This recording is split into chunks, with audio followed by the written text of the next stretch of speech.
There's a type of money that never becomes abundance. No matter how much hits your account, it slips through your fingers like wet sand. Have you felt it? That paycheck that vanished before the 15th. That bonus that evaporated without you even remembering where it went. That money that felt dirty in your hands. Welcome to the quantum train. I'm the quantum architect, and today we're dismantling one of the cruelest traps of the survival level, the belief that money is dirty, sinful, dangerous. With me are Jung, who'll reveal the ancestral shadows of this belief, Alan Watts, who'll dissolve the illusion of separation between spiritual and material, Jordan Peterson, who'll show you the brutal responsibility you're avoiding, and Carl Rogers, who'll teach you to accept the truth without destroying yourself. To begin, let's dive into the depths of the unconscious with Carl Jung and his deep, measured voice. Jung here. Let's get straight to the point. The belief that money is dirty wasn't born with you. It's in your collective unconscious for centuries.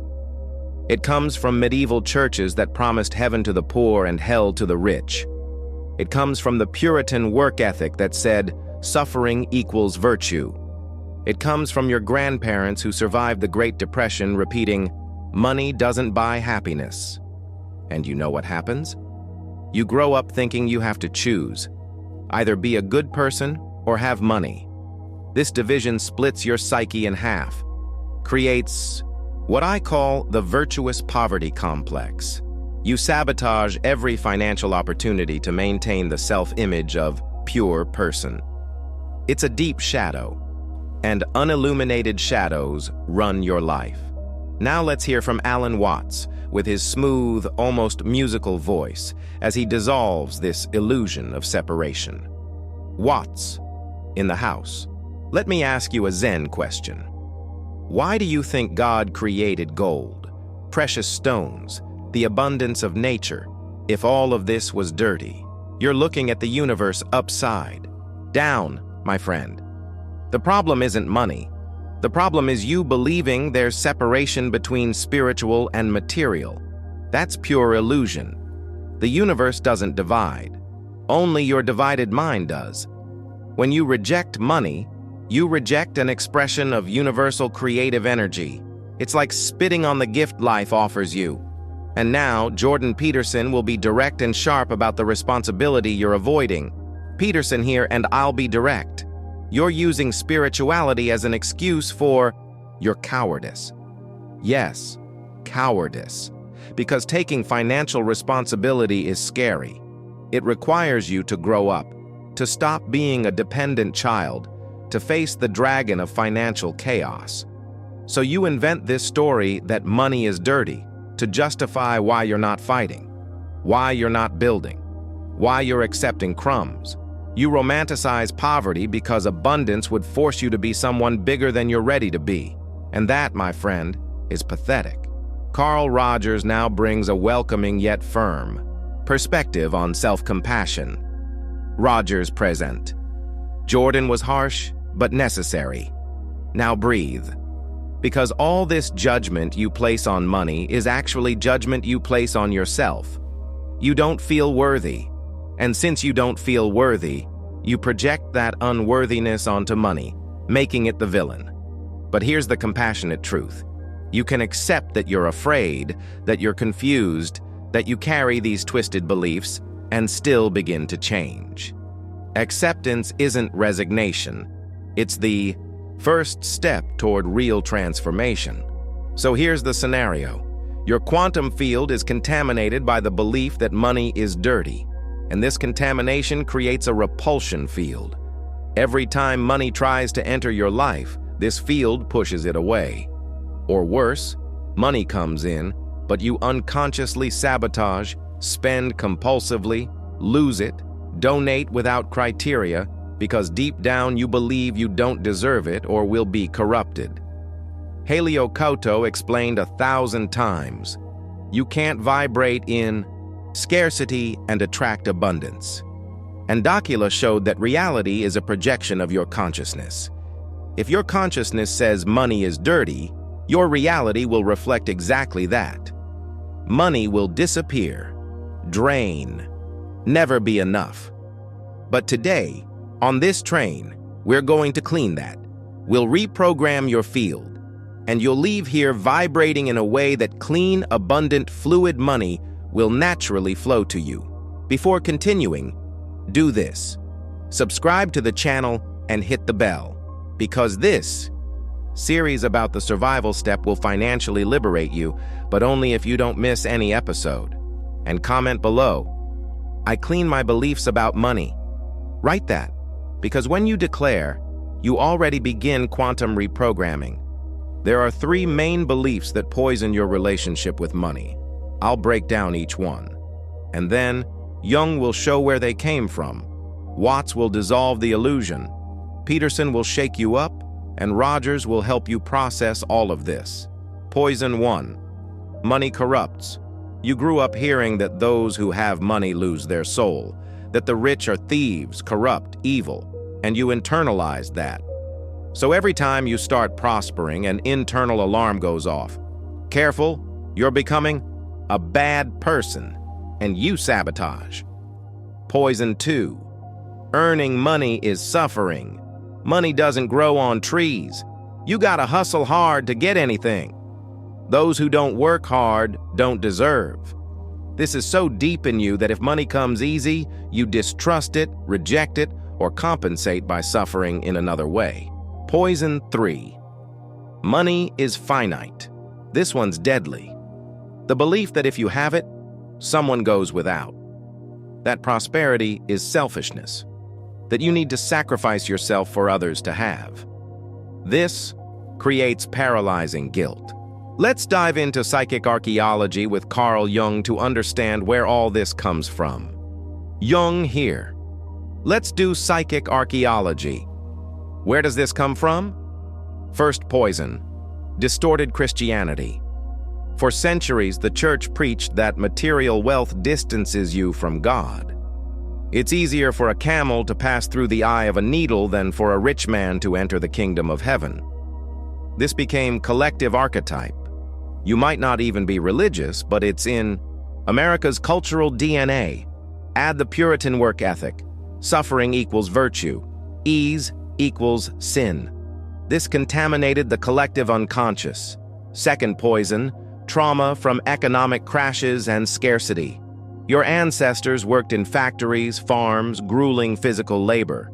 The only way they knew to make money was through physical suffering. This imprinted on your energetic field. Money equals pain, and you replicate that without knowing. Third poison, scarcity mentality. America went through the Great Depression, multiple recessions, 2008 crash. Your parents and grandparents lived in fear of lack. They hoarded, never threw anything away. And they taught you the world is a place of lack, not abundance. These 3 poisons are in your unconscious. And unprocessed unconscious becomes destiny. Alan Watts will now throw cold water on all this illusion. Watts here. Now I'll throw cold water on all this illusion. Money doesn't corrupt. Money reveals. If you're greedy, money amplifies your greed. If you're generous, money amplifies your generosity. Money is neutral. It's energy, and energy follows intention. Earning money doesn't have to be suffering. That's the biggest lie they told you. The universe is abundant by nature. Look at the quantity of stars, trees, grains of sand. Everything is abundance. Scarcity is mental construction. When you align with natural flow, money comes with ease. Not because you're lazy, but because you stopped swimming against the current. And money isn't finite. Money is circulating energy. The more it circulates, the more it expands. You hoarding money out of fear doesn't help anyone. You prospering and making money circulate in the economy, generating value, generating jobs, generating impact, that helps. Stop thinking of money as a thing. Start thinking of money as flow. Jordan Peterson now asks the question you don't want to hear. Peterson here. And now the question you don't want to hear. What are you avoiding taking responsibility for? Because this money is dirty story is convenient for you. It spares you the responsibility of growing. It spares you from risking. It spares you from facing your mediocrity. You prefer being the honest poor person because it gives you easy moral identity. Doesn't demand anything from you. Just demands you stay small and judge those who are growing. But answer this. If you had 10 million in the bank, what would you do? If the answer is help people, do good, invest in dreams, then why the hell are you blocking that money from coming? You're depriving the world of the good you could do because you're afraid of being corrupted? That's not virtue. That's disguised cowardice. And look, there's a psychological trap here. You associate prosperity with the villains of your childhood, the exploitative boss, the corrupt politician, the humiliating rich person, and you swore to yourself you'd never be like them. But you don't need to be like them to have money. You can be prosperous and have integrity. But for that, you need to develop internal moral structure, not run from abundance. Carl Rogers now brings a practical and compassionate exercise to process all of this. Rogers here. Feel the weight of that? It's normal. You're deconstructing deep layers. But here's today's simple exercise. Grab paper and pen. Divide the page into 2 columns. On the left, write, beliefs I have about money. On the right, where I learned this. Example, left, money corrupts. Right, my dad always bad-mouthed the rich.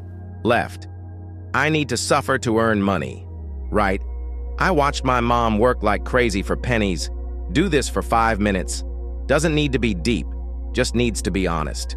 And when you finish, look at the list and ask, do I choose to continue believing this?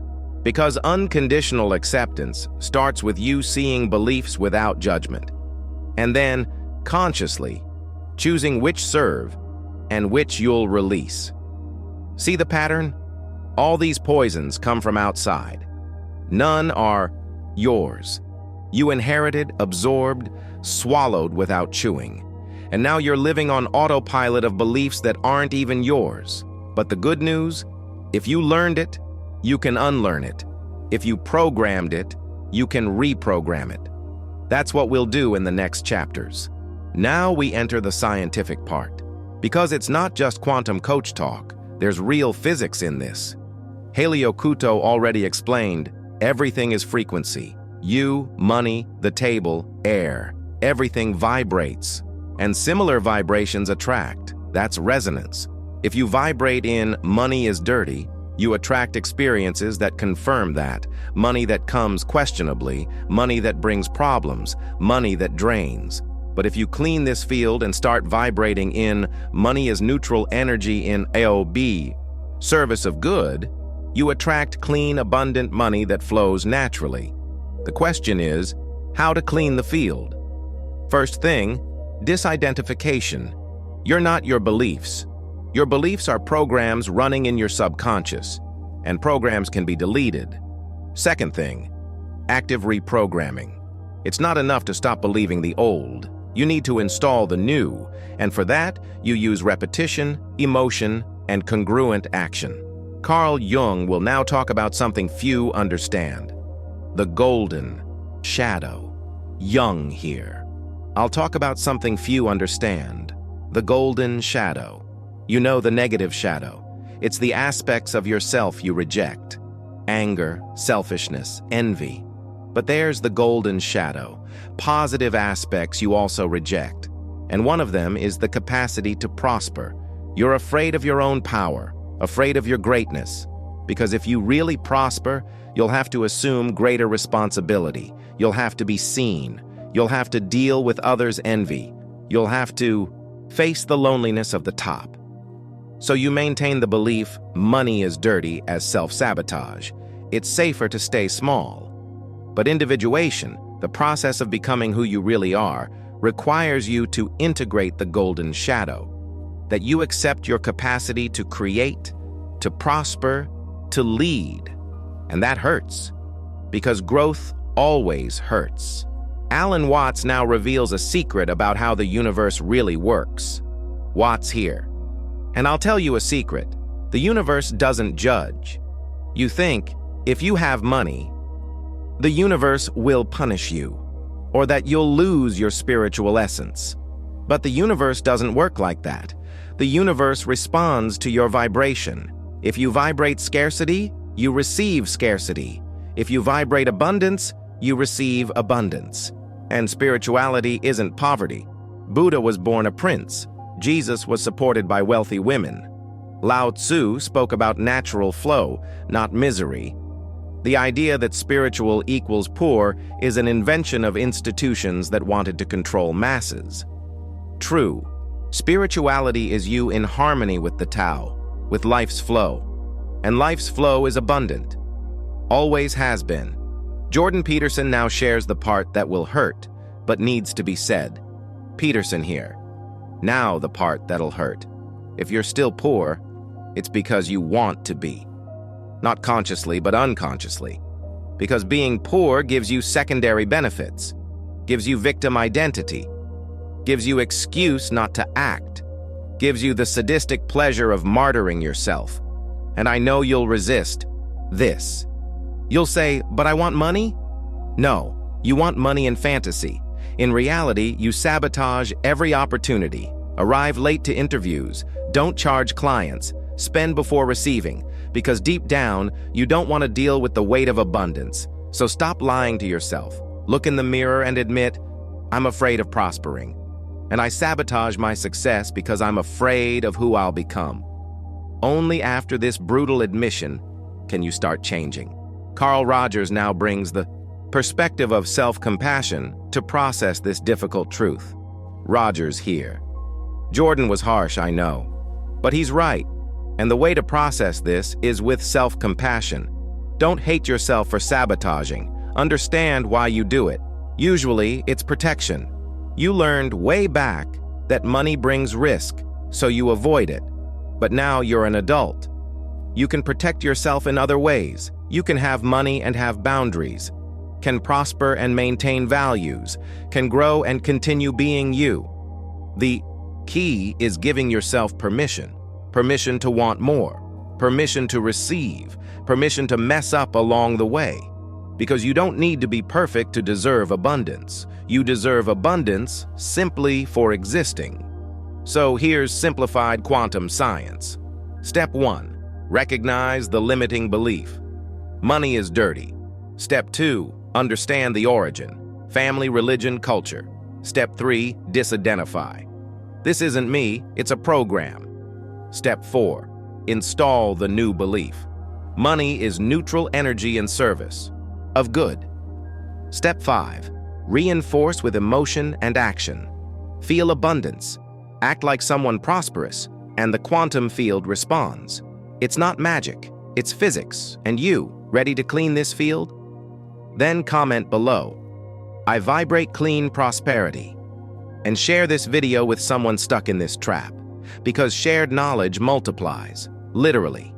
And in the next chapter, I'll show you real cases of people who escaped the dirty money trap and transformed their lives.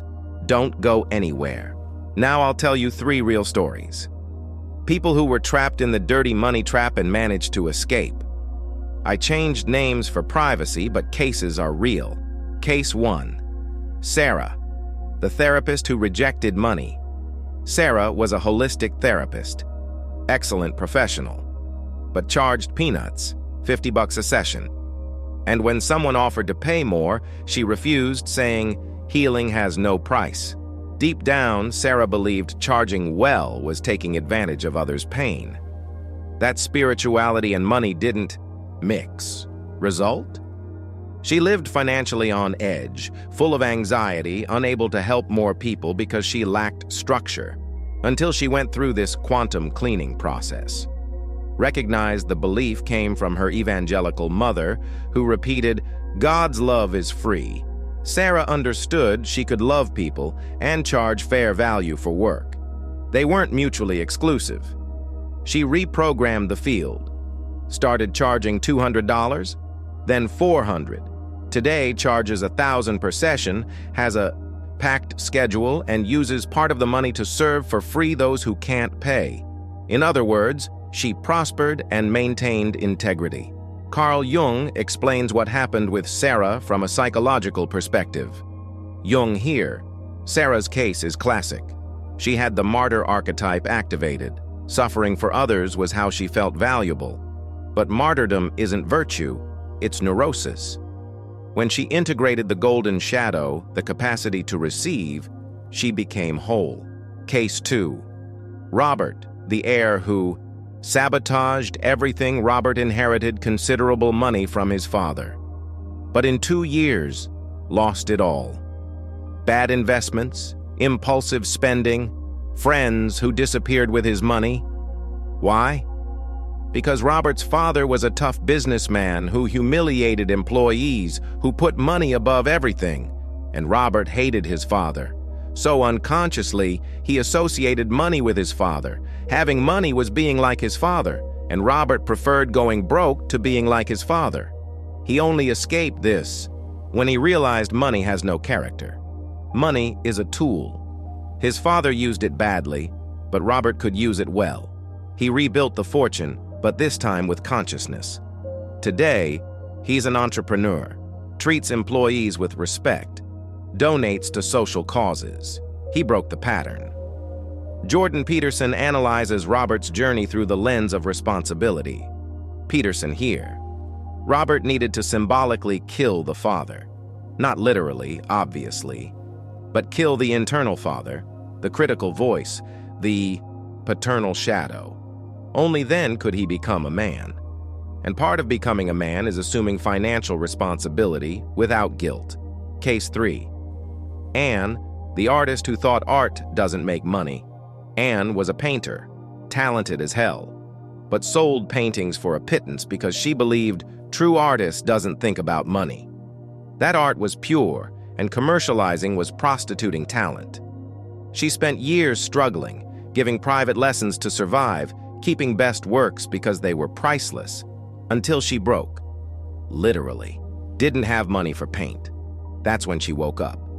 Realized if she didn't value herself, nobody would. That charging well for art didn't diminish art, it valued it. She started selling works at real price. Opened online gallery, today lives off art, comfortably. And art didn't lose essence. On the contrary, she has more time and resources to create. Alan Watts connects Anne's story with the concept of universal flow. Watts here. Anne was separating art from life, but art is life, and life includes money. When she integrated everything, flow returned. Because the universe doesn't punish those who prosper doing what they love. On the contrary, it celebrates. Carl Rogers identifies the common element in all 3 transformations. Rogers here. What do these 3 have in common? They stopped judging themselves. Sarah stopped judging herself for wanting to earn well. Robert stopped judging himself for having inherited money. Anne stopped judging herself for wanting to live off art. Self-acceptance is liberating. When you stop fighting yourself, the energy you spent on that fight goes to creation, to prosperity, to life. 3 stories, 3 different traps. But the liberation process was the same. 1. Recognize limiting belief. 2. Track the origin. 3. Disidentify. 4. Reprogram. 5. Act congruent, and it works. Always works. When you do internal work, external changes. It's not luck, it's quantum physics. Time has come. Complete protocol for you to clean the dirty money trap from your quantum field. This isn't theory, it's practice, and you'll do it now. Part 1. The disidentification ritual. Grab a candle, light it, sit comfortably in front of it, look at the flame and speak out loud. I recognize I carry beliefs about money that aren't mine. They came from my parents, religion, society. I received them, but now I return them. Money is neutral energy. I'm worthy of abundance. I release all guilt, all fear, all shame related to money. From now on, I vibrate clean prosperity. Say this looking at the flame. The flame represents transformation. Fire burns the old, opens space for the new. Then blow out the candle and visualize all limiting beliefs turning to smoke. Carl Jung explains why this ritual works. Jung here. Ritual works because it speaks directly to the unconscious. The unconscious doesn't understand logic, it understands symbol. Fire is universal symbol of purification. Part 2. The killer exercise. Sensory anchoring of abundance. Now you'll create a sensory anchor. Works like this. 1. Close your eyes. Deep breath 3 times. 2. Imagine a scene where you have financial abundance, but don't imagine money in account. Imagine the feeling. How do you walk? How do you breathe? How do you smile? What smell is in the air? What clothes are you wearing? 3. Enter totally into this scene. Feel the texture of clothes, temperature of environment, sound around. 4. When the feeling of abundance is strong, touch your right thumb and index finger forming a circle. This is your trigger. 5. Stay in this sensation for 2 minutes. 6. Then open your eyes. From today, every time you touch thumb and index forming this circle, your brain will reactivate the sensation of abundance. You literally programmed a neurological shortcut. Jordan Peterson validates the neuroscientific basis of this exercise. Peterson here. This isn't fluff, it's neuroscience. You're creating a neural association, and neural associations repeated become brain highways. Use this daily and you reprogram the brain. Part 3. The quantum mantra. Every day, upon waking and before sleeping, repeat this mantra 7 times. Money flows to me with ease and joy. I'm a channel of clean prosperity. The more I receive, the more I serve. Repeat out loud, with emotion. Because words without emotion don't program anything. Emotion is the ink that prints in the subconscious. Alan Watts explains the quantum mechanics behind the mantra. Watts here. Mantra is vibration. When you repeat with intention, you alter your frequency, and the universe, which is pure vibration, responds at the same frequency. Part 4. Congruent action. Now the part most skip, action. Choose one action a prosperous person would do that you don't do out of fear or limiting belief. Examples: charge fair price for your work, invest money in yourself, course, mentorship, therapy. Open that investment account you keep postponing. Ask for a raise. Promote your work without shame. Choose one and do it this week. Doesn't need to be perfect, just needs to be done. Because information without action is illusion. You can know all this, but if you don't act, nothing changes. Carl Rogers closes with a message of self-compassion about the process. Rogers here. And if you mess up, it's okay. Error is part of the process. What matters is you're in movement, not paralysis.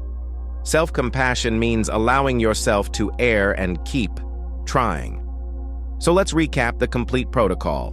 1. Candle ritual, disidentification. 2. Sensory anchoring, neurological reprogramming.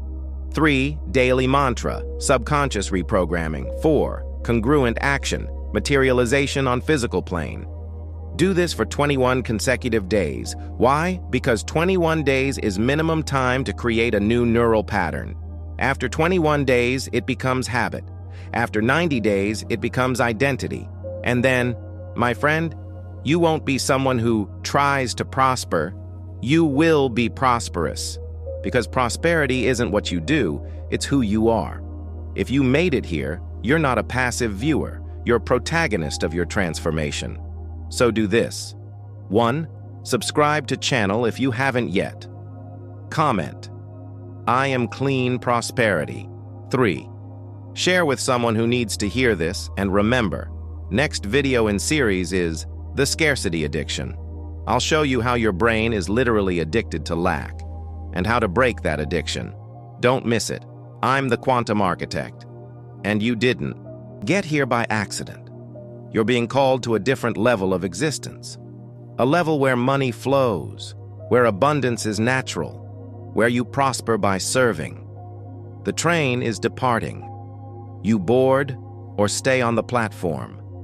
The choice has always been yours, until the next portal.